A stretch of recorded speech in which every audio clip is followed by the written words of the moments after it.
I mean, I was worried about the RV trip because you just don't know. But overall, I think we had, I mean, from my metric, I guess I get really excited when I talk about this stuff because I don't know where to start. But when you're trying to measure success of a show or a project, there are a lot of things to consider. The mic's pointing down. Oh yeah, that's pointing down. You're right. Thank you. There are a lot of things to consider with what is successful. And is it just views or like money that obviously I'm considering success? To me, it's like, were the vibes amazing? Were there any down moments? Were there any points that could have been improved? I think that's how you stay on top of content and how you make sure it's better. Claw's missing. I had to take it off of voiceover. I'll have to put it back on there. Remind me next stream, please. The downside was the connection. I think we still had less downtime this RV than the first RV, but given geographically where we were compared to the second RV we were like we were like 2 hours from Tokyo. We were super close. No mountains, nothing. So the connection was pretty good the entire trip that time. We still had some downtime though. But at every main activity we had connection except for the ATVs. But it was also logistically a lot harder than the second one because we were in a different location. Let me try and explain kind of how this all works because I do kind of want to explain a little bit about the areas we went to in Japan because we didn't really get to explain that fully. So let me just make a little screenshot for you guys that I can annotate for you. This is the map of Japan. So the first RV trip was around here. Specifically, it was like here, like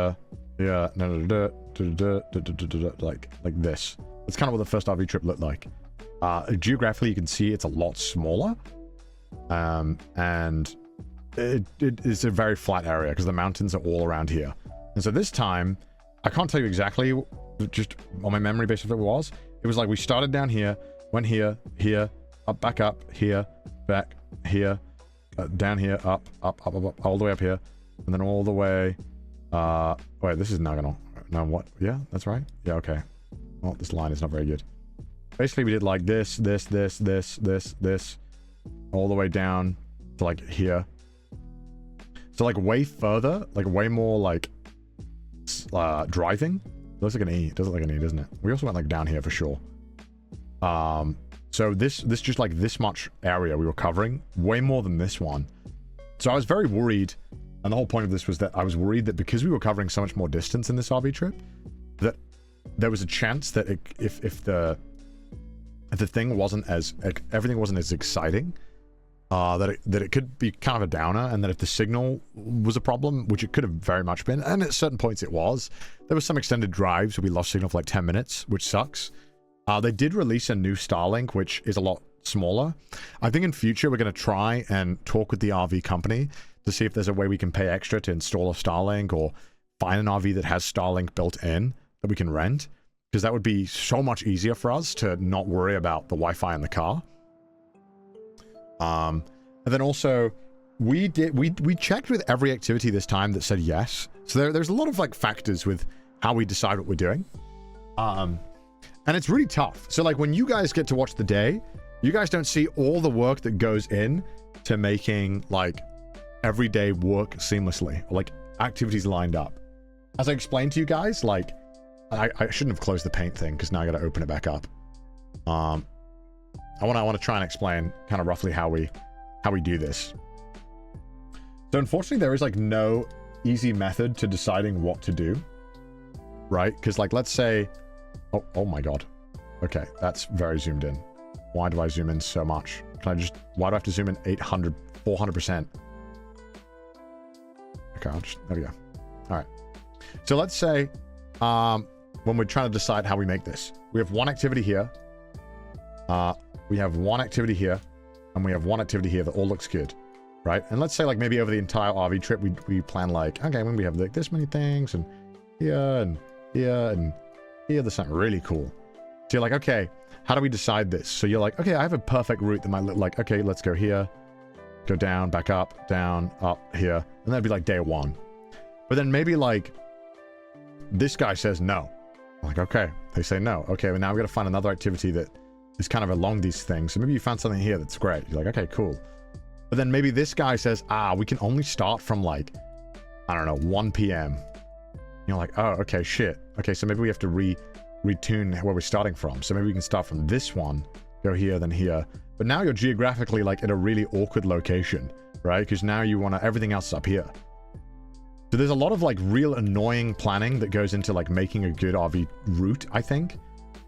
And it's genuinely the most difficult part is getting everyone to agree that we can do it and then that we can like go to it. So what ended up happening on this trip is that we started like here, had to go up here, down here, then go back to this thing and then like go across. And then we'd go back. So if you actually paid attention to the dash cam, you might notice that we did actually retrace quite often. We'd often go back on ourselves. It was very frustrating. It was like so much work. Yeah, and then on top of that, you got to find something that's good, right? And not everything is good. Like everything, like some things could have been a disaster. Like I guess the ATV was kind of like underwhelming in the fact that it took 15 minutes driving up a hill to get to it, and then we couldn't really do anything, and it was a mess for like 10 minutes. So that's why like a lot of the activities, especially stuff like that, you don't see me on the camera because I'm just trying to fix everything. I'm trying to get the connection working because I'm the only one who really fully understands how the internet stuff works. Paul and Julian and Nabby all have their own things that they're doing. Paul's worried about the camera. I'm just trying to get like the actual thing working. And there are a lot of factors like when you're thinking about which activity to plan, you're like, this will work 100%. Like the mini golf, I knew we'd have connection no matter what, and I thought it was hilarious. I knew that the mini golf fucking sucked because I saw the pictures before I asked if we could go. But I thought that would be funny, and it was. Other things like the rafting. The rafting was a huge like question mark of like if it would work. I was near certain the paragliding would work. The only thing I didn't actually consider is that the drive all the way up would have like terrible signal, and then when we got to the top, we had like no signal. Something like rafting was super risky to include because if the signal was bad for you guys, we just couldn't turn around. Like we couldn't just be like, all right, we'll just move on to the next thing. It was like, oh, we are stuck in the raft with no internet and there's no way to fix it. So there was a ton of things that could go wrong, right? But the rafting ended up working amazingly. So it was perfect in the end. That was great. But those risks we have to take, and sometimes the risks can just not pan out. And if you have a multiple of those go wrong in a day, it really fucking sucks. Yeah, rip the watch. I don't mind losing the watch. The signal stayed. And it turned out that rafting, I felt like was one of my favorite things that we did. I felt like rafting was a really fun experience and was also super unique to film on camera and live. Like I feel like you could film that, but it'd be very hard to like do that live and also have the great quality camera. So I think that panned out like amazingly. The only activity that I think wasn't that great was the ATVs, and that was mainly because of the connection issues. The candy making was fun. I just wish we had a little bit more time to banter while making it. But everything else I felt was pretty good.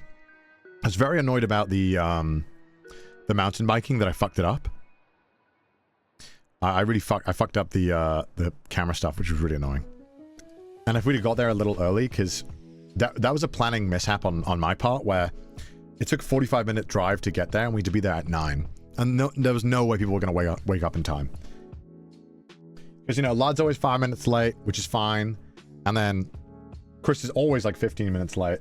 And then we got to get like the stream started and going in the car. Like there's a lot of things that we have to do. So it is tough.